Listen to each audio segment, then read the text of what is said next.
ಜವಾಬ್ದಾರಿ. ತುಮಕೂರು ಜಿಲ್ಲೆ ಅಭಿವೃದ್ಧಿ ಬಗ್ಗೆ ಏನು ನುಡಿದಂತೆ ನಡ್ಕೊಂತಾರೆ. ಮತ್ತೆ ತುಮಕೂರು ಜಿಲ್ಲೆ ಹೇಮಾವತಿ ಸಂಕಷ್ಟಿತಗಳಾಗಿತ್ತು. ನೀರಿಗೆ ಶಾಪವಾಗಿ ಕಾಂಗ್ರೆಸ್ ಸರ್ಕಾರ ಮಾಡಿದಂಥ ಸ್ಕೀಮಲ್ಲಿ, ಎಕ್ಸ್ಪ್ರೆಸ್ ಕೆನಾಲ್ ಸ್ಕೀಮಲ್ಲಿ ಸಂಕಷ್ಟಕ್ಕೆ ತೊಡಗಿತ್ತು. ಅದು ನಿವಾರಣೆ ಆಗುತ್ತೆ.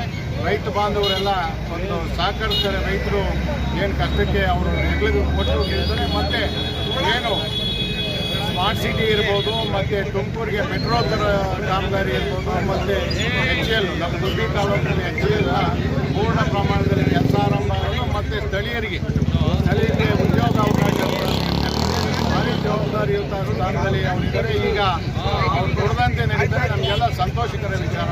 ಇದು ಸಂತೋಷ ತಂದಿದೆ ನನಗೆ.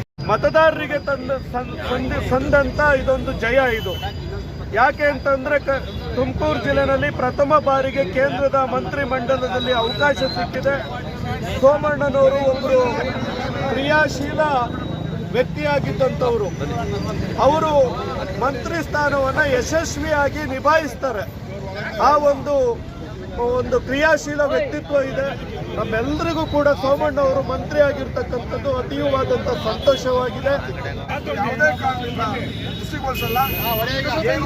ನಾಡಿನ ಜನತೆಯ ಅವರ ಉದ್ಧಾರಕ್ಕೆ, ಅವರ ಜೀವನಕ್ಕೆ ಅವರೆಲ್ಲ ದುಡಿತಾರೆ. ನಾವು ಕೂಡ ಅವ್ರ ಹಿಂದೆ ಇರ್ತೀವಿ. ಇಡೀ ರಾಷ್ಟ್ರ ಇವತ್ತು ಒಳ್ಳೆ ಕ್ಷಣವನ್ನು ಆಚರಣೆ ಮಾಡ್ತಾ ಇದೆ.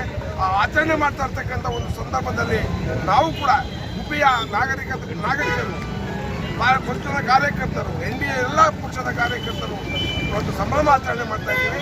ಕೊಟ್ಟಿರುವಂಥದ್ದು ಇತಿಹಾಸ ಸೃಷ್ಟಿ ಮಾಡಿದ್ದಾರೆ ಸೋಮಣ್ಣನವರು. ಹಾಗೆ ಜನರು ಅದೇ ಪ್ರೀತಿಯನ್ನು ಮೋದಿ ಮೇಲೆ ತೋರಿಸಿದ್ದಾರೆ. 8 ವಿಧಾನಸಭಾ ಕ್ಷೇತ್ರಗಳು ಸಹ ಲೀಡ್ ಕೊಟ್ಟಿದ್ದಾರೆ ಸೋಮಣ್ಣನವರಿಗೆ. ಏನು ಕಾರಣ ಇಷ್ಟೇ, ಆತ ಕಾಯಕ ಯೋಗಿ. ಬಸವಣ್ಣನವರಿಗೆ ಹೆಸರು ತಕ್ಕನಾದಂಥ ಕಾಯಕ ಯೋಗಿ. ಆತ ಗೋವಿಂದರಾಜನಗರದಲ್ಲಿ ಮಾಡಿದ ಕೆಲಸನೇ ಇದಕ್ಕೆ ಸಾಕ್ಷಿ. ಒಳ್ಳೆಯ ವ್ಯಕ್ತಿಯನ್ನು ಇವತ್ತು ನಮ್ಮ ತುಮಕೂರು ಜಿಲ್ಲೆಗೆ ಮಂತ್ರಿಯಾಗಿ ಮಾಡಿದ್ದಾರೆ. ಇಂಥ ಒಂದು ಸುದಿನ ತುಮಕೂರು ಜಿಲ್ಲೆ ಕಂಡಿದೆ. ಈ ಒಂದು ಇದರಲ್ಲಿ ಗುಬ್ಬಿ ಕ್ಷೇತ್ರ ಹೆಚ್ಚಿನ ರೀತಿಯಲ್ಲಿ, ಒಳ್ಳೆಯ ರೀತಿಯಲ್ಲಿ ಹೆಜ್ಜೆ ನಾವು ಅನಿಸಿ ಯಾವುದೇ ಬಹುಮತ ಇದ್ದಂಥ ಸಂದರ್ಭದಲ್ಲೂ NDA ನಡೆಸ್ಕೊಂಡು ಹೋಗಿದ್ದೀವಿ ನಾವು. ಇವತ್ತು ಕೂಡ NDAನ ತಗೊಂಡು ಹೋಗ್ತಾ ಇರೋಂಥದ್ದು ಇಡೀ ದೇಶದ ಎಲ್ಲ ರಾಜ್ಯಗಳಲ್ಲಿ, ಬರೀ ಉತ್ತರದಲ್ಲ ದಕ್ಷಿಣದಲ್ಲೂ ಕೂಡ ಭಾರತೀಯ ಜನತಾ ಪಾರ್ಟಿ ಮತ್ತು ಅದರ ಮಿತ್ರ ಪಕ್ಷಗಳು ಗೆದ್ದಿರುವಂಥದ್ದು. ಇವತ್ತು ಕ್ಯಾಬಿನೆಟನ್ನು 60 ಜನಕ್ಕೆ ಏನು ಕೊಡ್ತಿದ್ದಾರೆ ಅದು ನೋಡಿದ್ರೆ ಗೊತ್ತಾಗುತ್ತೆ.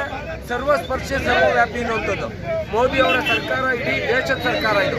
ಕಾಶ್ಮೀರದಿಂದ ಕನ್ಯಾಕುಮಾರಿವರೆಗೂ ಇರುವಂಥ ಪಕ್ಷಾತೀತವಾದಂಥ, ಜಾತ್ಯತೀತವಾದಂಥ ಎಲ್ಲರೂ ಒಟ್ಟುಗೂಡಿ NDA ಸರ್ಕಾರವನ್ನು ರಚನೆ ಮಾಡ್ತಾರೆ. ಇನ್ನು ಅವ್ರು ಹೇಳಿದಂತೆ ಮುಂದಿನ ಈ 5 ವರ್ಷಕ್ಕೂ ಕೂಡ